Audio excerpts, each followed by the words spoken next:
وأصحابه أجمعين. اللهم صل على سيدنا ومولانا محمد وعلى آل سيدنا ومولانا محمد وبارك وسلم صلاة وسلاما كثيرا كثيرا. أما بعد،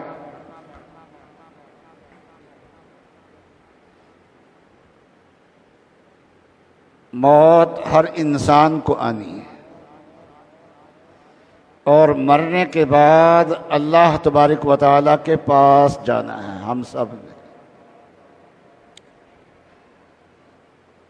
موت مومن کے لیے تحفہ ہوتا ہے، لیکن مرنے سے ایک چیز سے ڈر لگتا ہے کہ اگر اپنے گناہوں کی وجہ سے مرنے کے بعد اگر عذاب ہوا تو پھر کیا بنے گا. اس لیے اگر بخشش کی ضمانت مل جائے، گارنٹی مل جائے، تو موت سے جو بڑا ڈر ہے وہ ختم ہو جائے گا. تو رسول اللہ صلی اللہ علیہ وسلم نے نماز کے اہتمام پہ مغفرت کا وعدہ فرمایا، بلکہ اللہ کے وعدے کا ہمیں بتایا ہے کہ اللہ تعالیٰ کا وعدہ ہے اس کے لیے. تو رسول اللہ صلی اللہ علیہ وسلم کا ارشاد گرامی کیا ہے؟ فرمایا کہ خمس صلوات افترضہن اللہ، کہ 5 نمازیں ہیں جنہیں اللہ تعالیٰ نے فرض قرار دیا ہے. تو ان نمازوں کا اہتمام کرنا ہے تو کیسے کرنا ہے؟ پہلی بات، من احسن وضوءہن، جو ان کا وضو اچھے طریقے سے کرے.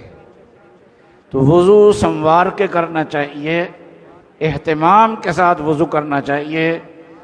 اور وضو کے اہتمام میں یہ بھی داخل ہے کہ انسان مسواک کا اہتمام کرے،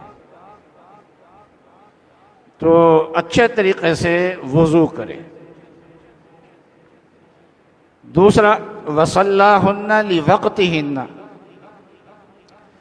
اور اپنے وقت پہ ان کو نماز پڑھے، وقت سے بے وقت کر کے نماز نہ پڑھے.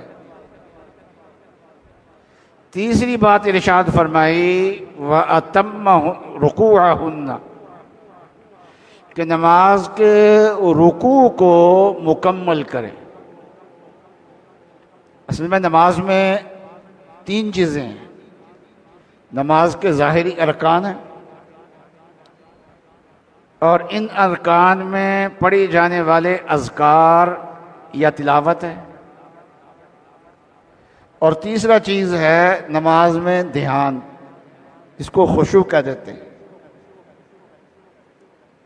تو پہلی چیز ہے کہ انسان کے نماز کے جو ارکان ہیں، ظاہری ارکان ہیں، وہ ارکان صحیح طریقے سے ادا کرے. شروع میں نماز کے وقت ہاتھ اٹھانے ہیں تو ہاتھ اٹھانے کا طریقہ کیا ہونا چاہیے، کہاں تک ہاتھ اٹھانے ہیں، اور ہاتھ باندھنے کیسے ہے، رکوع کیسے کرنا ہے. تو نماز کے ارکان میں سے رکوع جو ہے وہ تھوڑا سا مشکل ہوتا ہے. اس لیے نماز کے ارکان میں سے رسول اللہ صلی اللہ علیہ وسلم نے رکوع کا تذکرہ فرمایا کہ وَأَتَمَّ رُكُوعَهُنَّ، کہ ان کا رکوع جو ہے وہ اچھے طریقے سے کرے. وَخُشُوعَهُنَّ، اور نماز کے خشوع کو اچھے طریقے سے کرے، یعنی دھیان سے نماز پڑھے. اب لوگ پوچھتے ہیں کہ دھیان سے نماز پڑھنے کا مطلب کیا ہے، اس کو خشوع کا مطلب کیا ہے، دھیان سے نماز پڑھنے کا مطلب کیا ہے؟ تو دھیان سے نماز پڑھنے کا مطلب کوئی مشکل نہیں ہے. میں اس وقت بول رہا ہوں تو دھیان سے بول رہا ہوں نا. جو لفظ میری زبان سے نکل رہے ہیں وہ میرے ارادے سے نکل رہے ہیں نا. اور آپ حضرات میری بات سن رہے ہیں تو دھیان سے سن رہے ہیں نا. تو جو آدمی زبان سے پڑھتا ہے پتہ ہونا چاہیے میں کیا زبان سے پڑھ رہا ہوں. تو سارا دن ہم جو باتیں کرتے ہیں وہ دھیان سے تو کرتے ہیں, تو نماز کے لیے کوئی نئی چیز تو نہیں ہے. اس لیے نماز کو دھیان سے پڑھے, اس کو خشوع کو اچھے طریقے سے کرے. تو اب یہ چیزیں گن لیجئے جو رسول اللہ صلی اللہ علیہ وسلم نے ارشاد فرمائی ہیں. ایک کیا ہے جی؟ ان کا وضو اچھے طریقے سے کرے. دوسرا یہ ہے کہ وقت پہ پڑھے. اور تیسرا یہ ہے کہ رکوع یعنی ظاہر ارکان کو صحیح طریقے سے ادا کرے. اور چوتھا یہ ہے کہ دھیان سے نماز پڑھے. تو 4 چیزوں کے اہتمام کے ساتھ اگر نماز کو پڑھے گا تو پھر اللہ تعالیٰ کا وعدہ ہے. کیا وعدہ ہے؟ کان لہ علی اللہ عہد ان یغفر لہ. اللہ تعالیٰ کا اس سے وعدہ ہے کہ اس کی بخشش ہو جائے گی.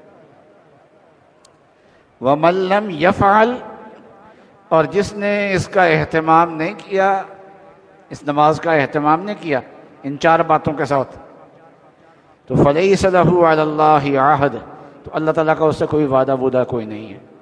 ان شاء غفر لہ و ان شاء عذبہ, اگر چاہیں تو اللہ تعالیٰ اس کی بخشش فرما دیں اور اگر چاہیں تو اس کو عذاب دیں. ویسے تو ہر مومن کی بخشش ہو جائے گی چاہے نماز نہ بھی پڑھتا ہو, لیکن عذاب کے بعد بخشش ہوگی. بخشش 2 طرح کی ہے, ایک بخشش ہے عذاب کے بعد والی اور ایک بخشش ہے پہلے مرحلے والی. یہاں جس بخشش کا تذکرہ ہے وہ پہلے مرحلے والی بخشش ہے, کہ پہلے مرحلے والی بخشش جو ہے وہ نماز کی 4 چیزوں کا اہتمام. یہ تو ہے آخرت والی بات ہے. اور دنیا میں انسان کے جو کام ہوتے ہیں نا, اطمینان اور سکون جو اللہ تعالیٰ نے رکھا ہے وہ جماعت کے اہتمام کے ساتھ رکھا ہے, کہ نماز با جماعت پڑھنے کا اہتمام کرے.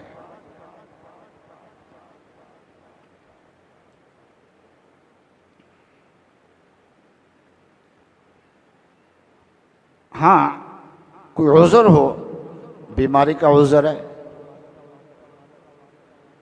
یا کوئی اور عذر ہے, تو بعض فقہائے کرام نے 14 کے قریب عذر لکھے ہیں جن کی وجہ سے جماعت چھوڑی جا سکتی ہے. وہ علماء سے پوچھ سکتے ہیں. تو 14 کے قریب عذر لکھے.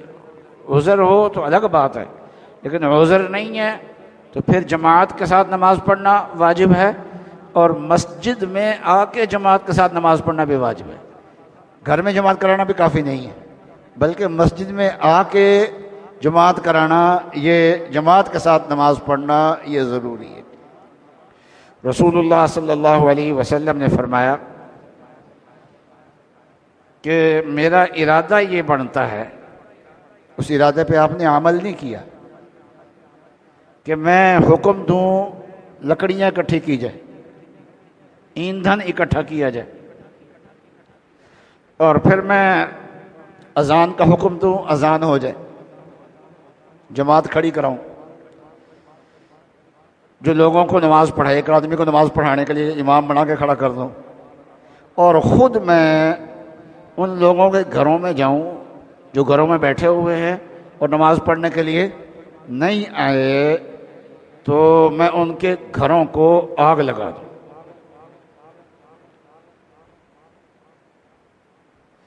ام المومنین حضرت عائشہ صدیقہ رضی اللہ تعالی عنہ فرماتی ہیں کہ یا رسول اللہ, میں دیکھتی ہوں کہ آپ جس کام کا ارادہ کرتے ہیں نا, اللہ تعالیٰ اس کو پورا کر دیتے ہیں. ادھر آپ کا ارادہ ہوا, ادھر اللہ تعالیٰ نے پورا کر دیا.